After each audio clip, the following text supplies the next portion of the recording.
ఆంధ్రప్రదేశ్‌లో గత 2 సంవత్సరాల నుండి జరుగుతున్న రాజకీయం ఏంటంటే, పూర్తి కక్షపూరిత రాజకీయమే.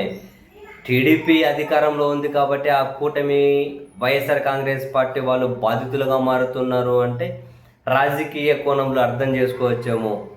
కానీ, ఇక్కడ కూటమి పార్టీల్లో ఉన్న వాళ్ళే వైసీపీతో పోటీ పడి మరీ బాధితులుగా మారుతూ ఉన్నారు.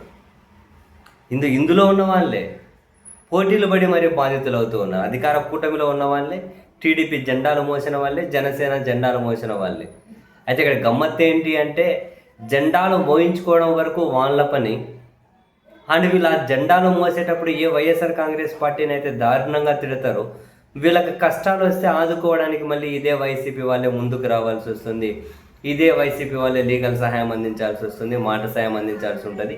చాలా వరకు మానసికంగా ధైర్యంగా నిలబడాల్సిన పరిస్థితి కూడా వస్తుంది. ఇప్పుడు ఈ సాయి కృష్ణ విషయం చూడండి, వాళ్ళ మేనమామే చెబుతున్నారు, ఎన్నిసార్లు నేను అంబటి రాంబాబు గారిని తిట్టానో, వైసీపీ వాళ్ళని తిట్టాను, మీరు యూట్యూబ్లో ఎతకండి, మేం జనసేన, నా మేనల్లుడేమో పవన్ కళ్యాణ్కి వీరాభిమాని, చివరికి వాడినే కొట్టి చంపేసి బూడిద చేసిరి, మమ్మల్ని ఎవరు కనీసం పలకరించిన వాళ్ళు లేరు. అవును, మానవతా సాయం చేస్తే వైసీపీ తప్పేంటి? ఇందులో రాజకీయ కోణం ఎక్కడుంది? మేము తిట్టిన వాళ్ళే మా పిల్లోడు చచ్చిపోతే మానవతా సాయం చేస్తున్నాడు కదా అని.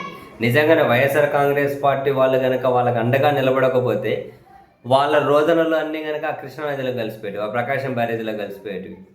వైఎస్ఆర్ కాంగ్రెస్ పార్టీ వాళ్ళకి సంబంధించిన వాళ్ళు కనీసం మానవతా సాయంతో అయినా ఒక మనిషికి ఇట్లా కావడం ఏంటి, ఏ పార్టీ అయితే ఏంటి అని నిలబడ్డారు కాబట్టి సరిపోయింది. జనసేన వాళ్ళు ఎవరన్నా స్పందించారా? టీడీపీ వాళ్ళు ఎవరన్నా స్పందించారా? కూటమిలో ఎవరన్నా స్పందించారా? ఎక్కడే కూడా. అసలు వాళ్ళ పత్రికల్లో ఇది ఏమైనా పెద్ద వార్త కూర్చుంటుందా? వాళ్ళ మీడియాలో ఎక్కడైనా స్క్రోలింగ్లన్నీ ఎత్తున్నారా? మోసేది వాళ్ళ జనసేన జెండాలు. వాళ్ళకి కష్టం వస్తే వాళ్ళకి దేకాల్సింది వైసీపీ. ఇది ఒకటే అని కాదు, మొన్నటికి మన మచిలీపట్నంలో ఒక జనసేన కార్యకర్త ఇంటిని కూల్చి పడేశారు. ఆడ మళ్ళీ దేకింది ఆయన జనసేన కార్యకర్తగా అండగా నిలబడింది ఆ మచిలీపట్నానికి చెందిన వైసీపీ నేతలే. వాళ్ళే కదా అక్కడికి వెళ్ళింది, వాళ్ళకి అండగా నిలబడింది. ఇక్కడ ఒక దగ్గర ఏముంది, అంతకుముందు శ్రీకాళహస్తికి వెళ్ళండి, అక్కడ ఒక ఇన్ఛార్జ్ అసలు ఆమె ఎట్లా ఎంతగానో తిడుతూ ఉండే వైసీపీని, జగన్ను. చివరికి ఆమె పర్సనల్ వీడియోలు రికార్డ్ చేయమన్నారని అది చివరికి ఎక్కడికి వెళ్ళి హత్య వరకు వెళ్తే ఆమెకు మళ్ళీ అరే ఒక మహిళ మీద అన్ని కుట్రలు చేశారని చెప్పి అండగా నిలబడింది మళ్ళీ అప్పుడు వైసీపీకి సంబంధించిన వాళ్ళే. అండ్ అదే నెల్లూరులో జనసేన కార్యకర్త ఇల్లు కూల్చేసిన అప్పుడు అండగా నిలబడింది మళ్ళీ వీళ్ళే. ఏంటిదంతా అన్యాయం కదా అని. జనసేన అని కాదు, ఇప్పుడు జనసేన వాళ్ళ పరిస్థితి మరీ దారుణం. మోసేదేమో వాళ్ళు పవన్ కళ్యాణ్ జనసేన జెండాలు. కష్టం వస్తే ఆయన కనీసం దేకను కూడా దేకట్లే వీళ్ళను. కనీసం మాట మాత్రంగానైనా దేకట్లే. ఎవరు దేకుతున్నారంటే మళ్ళీ వైసీపీ వాళ్ళే దేకాల్సి వస్తుంది. మోసేదేమో జనసేన జెండా, అఫ్కోర్స్ దానితో పాటు టీడీపీ జెండా కూడా మోయాలి, లేకపోతే వాళ్ళ నాయకుడు ఊరుకోవడానికి పెద్ద కోపం వచ్చేస్తుంది. మోసేదేమో ఆ జెండాలు, వీళ్ళని దేకాల్సిందేమో మళ్ళీ వైఎస్ఆర్ కాంగ్రెస్ పార్టీ జెండా. ఎక్కడైనా చివరికి ఇంకేమన్నా ఇది మళ్ళీ మిగిలిన వాళ్ళకు కూడా అరే మన పార్టీ కోసం పనిచేసిన వాళ్ళని వీళ్ళు వదిలేశారు అని చెప్పి మిగిలిన క్యాడర్ కూడా ఒక అభద్రతా భావంలోకి పోతుందేమో అని చెప్పి అట్లా పోనీకుండా వాళ్ళ దగ్గర మళ్ళీ ఏమంటారు, మంచి సొల్యూషన్ ఉంది కదా.